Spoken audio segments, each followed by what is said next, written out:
Ada pertelagahan antara ulama, orang-orang agamawan ni. Dia menjadi masalah kepada orang yang yang tak bertahap tinggi ni. Dia jadi confused. Kita ni ada yang mengikut daripada zaman kita, mak bapak kita macam ni. Tapi kadang-kadang kita rasa walaupun itu bukan sunnah, tapi benda yang baik untuk ke arah ke masjid, ke arah apa. Tapi yang kita rasa macam tak best ni pertelagan agama yang buatkan kadang orang yang tak tinggi dia punya pengajian agama ni, dia jadi keliru sekarang. Part ini kata macam ni. Ini dia orang ni antara agamawan. Jadi orang macam kita ni rasa sangat keliru. So pertelingkahan apa yang sedang diorang lakukan? Sepatutnya diorang tak bertelingkah, tetapi diorang sesama diorang ni pergi berbincang. Tapi gunakan semua media masa, gunakan segala saluran untuk menunjukkan masing-masing dia betul, orang ni betul. Kau punya guru tak betul, guru aku betul. Mazhab aku betul, mazhab orang ni tak betul. Ini Wahabi, itu jadi macam keliru. Baik, Abang apa nak panggil? Abang Rostam. Ya. Bagi saya dia macam ni saja. Kalau orang lain dia boleh jawab cara dia. Saya jawab peringkat apa yang saya mengaji. Boleh? Okey. Kalau cakap tadi ustaz ni bertengkar dengan ustaz ni bertengkar dengan ustaz ni, kono kata kat ni, koni kata kat ni, kita rujuk pada surah surah 42 ayat 13. Dia kata janganlah kamu berselisih pada dasar agama. Jadi kalau kata bagi orang yang mengaji ilmu mengenal Allah, dia dah habaq dah dasar agama ni, awal-awal agama itu mengenal Allah. Awaluddin ma'rifatullah. Dan bila dia cakap awaluddin ma'rifatullah, kita harus belajar mengenal diri dan mengenal Allah. Bila mengenal diri, mengenal Allah, dia terkeluar daripada konsep law system. Sebab dia mengaji mengenal diri. Dia bukan mengaji mengenal apa yang telah ditentukan macam ni. Konimai pula cerita macam ni. Agama ni konsep law system and idea. So itu satu. Dalam surah tu dah sebut, jangan kamu berbalah, jangan kamu mencari kesilapan orang lain. Quran ni dia tak elok. Sebab apa? Kalau mereka ahli agama, kalau mereka ahli-ahli tertinggi bahagian agama, mereka harus sedar Quran telah menetapkan kerja-kerja Allah Ta'ala, yang itu seperti akulah yang menyesatkan, akulah yang beri petunjuk. Dalam surah Ibrahim ayat 4 dan dalam surah 16 ayat 93, Allah lah yang menyesatkan dan beri petunjuk. Manakala dalam surah 16 ayat 37, kita bagi basic dulu. Surah 16 ayat 37, jika Allah hendak menyesat seseorang itu tak ada siapa boleh beri pertolong.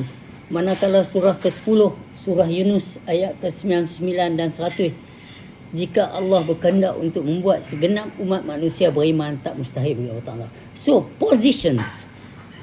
Bahagian siapa yang sesat, siapa yang tak disesatkan, ada dah. Allah tapau dah benda tu kerja dia. Yang kita ni, bahagian kita ni sebenarnya manusia saling berkasih sayang, saling baik. Hang jangan tuduh orang tu. Kalau hang rasa tak betul, hang panggil dia personal sembang. Betul. Cara cakap dia cara elok. Pasal jangan, dalam surah Al-Hujurat ayat 12, jangan kamu mintip kesalahan orang, jangan mengaibkan orang. Quran ni saya dah bersembang dengan banyak paderi, banyak monks, banyak dalam Hinduism pun. Mereka setuju dengan Quran kalau mereka tengok. Tapi masalah dia, ustaz-ustaz kita ni, bila kita tanya, hang pasal apa? Saya tanya ke Mazhab, hang tak jumpa guru aku, hang cakap tentang guru aku. So, hear and say, mana boleh. Hang seorang ahli agama yang kata-kata hang boleh difatwakan pasal mufti. So, brother kata, bila jadi benda macam ni, orang yang di bawah ni jadi celau. Sebenarnya orang yang bawah ni tak perlu pun apa ni. Orang yang bawah ni kena perlu Allah Ta'ala, bukan perlu mereka ni. Tu saya kata, hampa kerja Jabatan Agama ni adalah kerja yang paling mudah. Kalau saya kata saya pergi Jabatan Mufti Perak baru ni, sebab saya nak bagi buku saya di Ipoh, ayahanda NGO mana ramai-ramai berhimpun halang saya jual buku. Jadi saya pi Jabatan Mufti Perak tu nak bagi tahu kat depa what positions you all in this kind of case. Orang yang tak ada authority bahagian meletak hukum kat atas orang, boleh senang-senang ya di Perak kata saya tak boleh masuk jual buku di Perak. Mana saya pergi Perak mereka akan turun 2 lori. So ini hari ni kita nak cakap, bila saya tanya mereka apa masalah hangpa, kalau hangpa tuduh aku sesat, bila masa kita bersembang, kalau hangpa nak cakap aku tak payah ngajak orang tak payah solat, tunjuk satu video mana yang aku pernah cakap tak payah solat. So benda macam ni orang tak minat. Orang minat benda yang confuse macam abang cakap ni. Kau ni bertengkar dengan dia ni, kau ni kata dia ni tak betul. Orang suka yang macam tu. Yang saya ni sincere cakap, mai kita jumpa. Cuba tak faham. Tu tak faham. 18 kali saya ada masuk Jabatan Mufti di Penang tu. Sebelum Mufti baru ni. Okey, sekejap. Hidup ni, kita ni macam Repak kata tadi.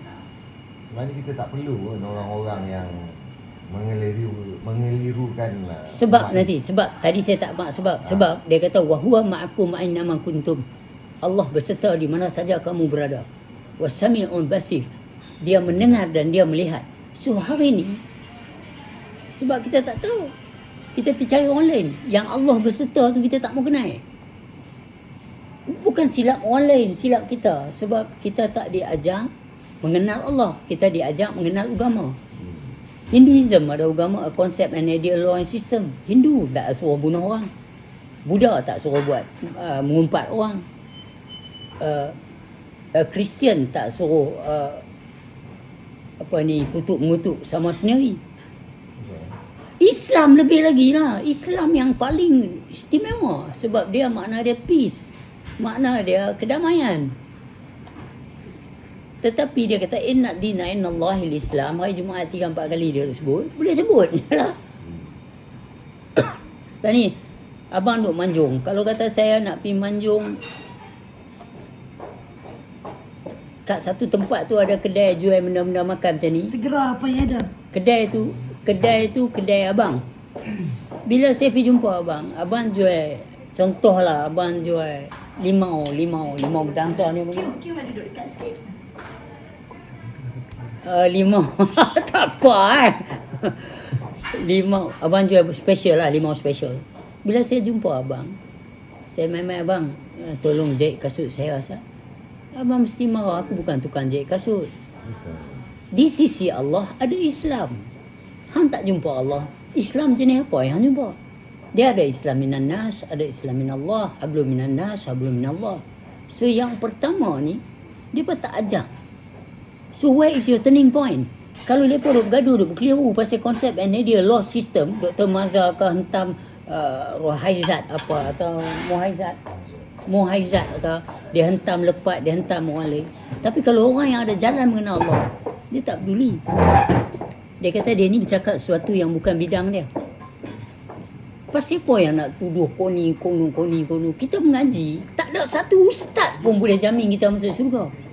Tak ada satu ustaz akan teman kita. Dan tak ada satu amalan. Sebab dia cakap dah, kamu akan pulang kepada kami seperti mana awalnya. Secara sendirian. Dan segala yang dikurniakan, digugurkan. Dan segala yang memberi syafaat, terputus. So kita balik dengan apa? Dia tak mau proses benda macam ni. Bila saya tanya, hang Dr. Mazhar, hang siapa nak kata aku sesat? Kalau Allah kata dia beri tunjuk, dia menyesatkan. Hang nak tuduh aku sesat. Dan ni macam ni. Saya dengan Fendi duduk dalam satu rumah. Tuan dia tak ada. Fendi usia lain. Kat luar. Tengok. Orang dah tak ada. Saya angkat televisyen buat keluar. Tahu-tahu brother serbu dengan Hanif. Brother Hanif kita ni serbu masuk, tangkap. Saya tangkap ada bahan evidence ni. Televisyen duk ada kat tangan saya. Fendi ni tangkap atas rasa apa? Bersebahat dalam pencurian tu. Kalau Dr. Mazhar kata saya sesat, Wan Nizam sesat, Muhaizat sesat, tetapi kami kata yang menyesatkan kami ni Allah Ta'ala. So hang boleh tanya Allah Ta'ala tak pasal apa sesatkan kami. Pasal kami la haula wala hayya 'alal falah, dia azan sehari 5 kali. Marilah menuju ke arah kejayaan. Kami cakap la haula wala. Tapi hang kali ni hang mai tuduh kami sesat. Kami kata yang menyesatkan kami Allah Ta'ala. Dan kalau yang memberi petunjuk ke hang Allah Ta'ala juga. So what position you? What position orang lain pula? Tak ada. Sebenarnya tak ada masalah dalam beragama ni. Tapi depa ni lah, puak-puak Wahabi ni bagi saya. Sekarang ni saya nampak. Depa suka cari pasal dengan orang. Tuduh orang tak ajar, tak semayang. Saya kata, mai kita bercakap lah buat solat kau nak cakap. Tapi ikut Quran lah. Ikut Quran. Kalau tak tahu, pergi mengaji. Kalau tak faham, pergi bertanya. Bukan nampak kata, kami tak setuju pengajian ini semua sesat. Nampak tak mengaji pun. Itu saya kata perlih tu apa masalah depa yang boleh tunduk dengan Dr. Mazhar ni. Berapa banyak tu imam dipecat atas dia tak setuju. Rasulullah tak buat begitu. Dia hormat orang, dia tak akan menyusahkan orang. Dia tak akan menyakitkan hati orang. Sebab saya pergi dekat Dr. Mazhar tu hanya satu sebab. Saya ada sebut kan kalau orang dengar kat last. Hanya ingat aku nak cakap dengan elok-elok. Bodoh yang mufti. Saya cakap direct kat dia. Sedangkan dalam tempat dia ramai ada. Kalau hang satu orang mufti, bermakna hang qualified 21 mukhudud iman. Dan hang 12 senawi, bukan 4 senawi. Macam mana hang tak boleh sambut salam ahli ma'rifah? Hang tak qualified. Hang perlu ada ke ni 5, 6 orang, 7, 8 orang dalam hang punya perbincangan? Saya tanya Mufti Datuk Syekh Azmi, kalau betul awak mufti yang berwibawa, yang ada 12 senawi, 21 mukhudud iman, pasal apa hang perlu mereka ni? 12 orang keliling saya ni, pasal apa? Hang tahu, kalau aku main seorang, hang seorang, hang tak perlu ambil orang lain. Bayang, semua geng saya abang seorang. Saya tak ada benda apa, tak ada takut apa. Saya tak cakap kawan saya boleh soal abang, kawan lain boleh soal, kawan lain boleh soal. Abang seorang-seorang. Saya nak jumpa Dr. Mazhar seorang-seorang. Pasal apa dia set up ramai-ramai? Kalau kebenaran ada kat hang, kita tak perlu gaduh. Saya tanya satu bila masa jumpa guru aku? Hang tak jumpa. Ini bang, saya berjalan bukan senang. Tadi dalam tempat tu ada seorang main bergambar dengan saya. Saya abang kat dia. Main boleh saya nak bergambar dengan lepas. Saya tak boleh. Kawan dia ambil gambar, dia pergi pegang dengan kamera. Dia ni ajak tak payah semayang. Dia lepas ambil gambar, masa saya tahu okey. Awi duk ambil gambar senang. Awi dengan kumpulan Win duk senang. Saya tu yang saya pergi pegang ayam seorang-seorang tu tanya saya, "Hang pergi mana?" Baru saya lihat. Dia nak ambil gambar. Saya kata okey ambil gambar, tak apa. Lepas tu dia pergi kat kawan dia ni ajak saya semayang. Yang viral tu. You see. Kalau dia ambil gambar tu untuk bagi tahu lah. Ya, bayang esok kau dia share, dia tulis apa. Cuma saya nak beritahu, saya tak boleh marah dia. Bagaimana dia dapat idea ni kalau daripada ustaz-ustaz American Dollar ni, ustaz-ustaz YouTube. Depa ni yang mencelakakan hidup saya. Itu sebab saya pergi jumpa Dr. Mazhar. Saya tak cakap elok. Hang duduk dalam office.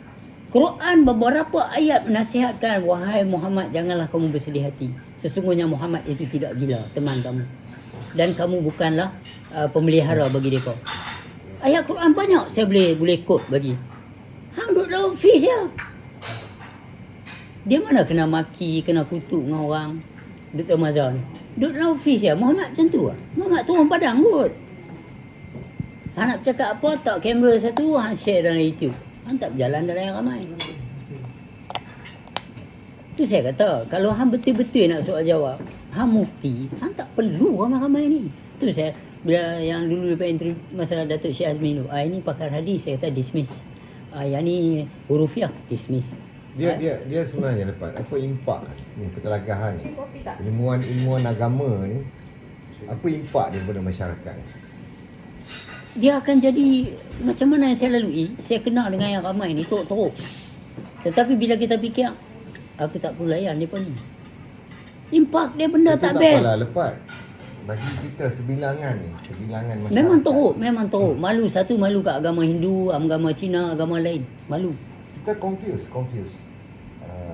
Ilmuwan agama ni kata macam ni, ilmuwan agama ni kata macam ni. So No, dia satu benda ya bang. Saya cakap sekali lagi. Kita tak ada khalifah yang berani ke depan. Yang kita ada panglima-panglima ni lah, abang tiga line, ayahanda, itu je. Tapi yang berani ke depan macam panggil mufti. Seorang mufti macam mana boleh buat keputusan tanpa dengar dua belah pihak. Tak pernah interview Dr. Mazhar, tak pernah interview dengan Wan Hizam atau dengan saya. So macam mana tiba-tiba boleh bawa keluar kata kami sesat? Dia jadi tak best. Kalau mana tanya,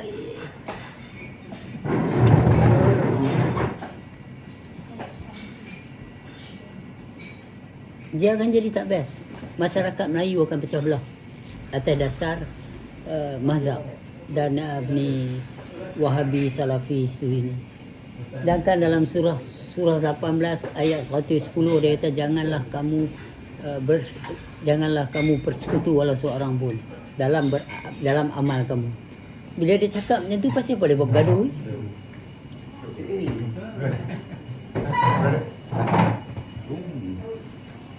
Saya cakap masih tertib. Kalau brother saya ni cakap, saya bagi tahu. Macam abang tanya saya masih tertib. Kalau abang tanya saya pasal apa, saya cakap lagu ni. Dia nanti cakap pasal balik di tanah Arab yang pasal lah. Yang tu je dia kata betul. Dia akan jadi tak best. Bahasa Melayu akan jadi tak best kalau ikut macam ni. Sedangkan kita pahlawan Melayu apa semua dahsyat-dahsyat. Bawa ilmu mengenal Allah, jangan bergaduh, berkasih sayang, jangan sangka buruk kat orang. Why don't we do that? Ni tak betul. Panggil dia duduk kat corner belakang, tak ada orang, sembang soal jawab dengan dia elok-elok. Bukan sebar dalam YouTube. Tu jawab Islam lah. Yes. No Drus tak jumpa saya. Kalau main elok-elok, cakap elok-elok tak apa. Ni lepas gasak saya tak turun ajak jumpa. Tunggu biar ni. Semua orang balon lah. Balon. Okay, tak apa. Aku sebenarnya suka dengan kau punya pandangan.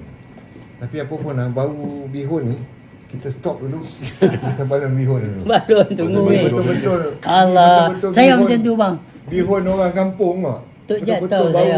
Saya tak sembang dah. Kita balon dulu lah lepas. Balon. Baik. Selamat.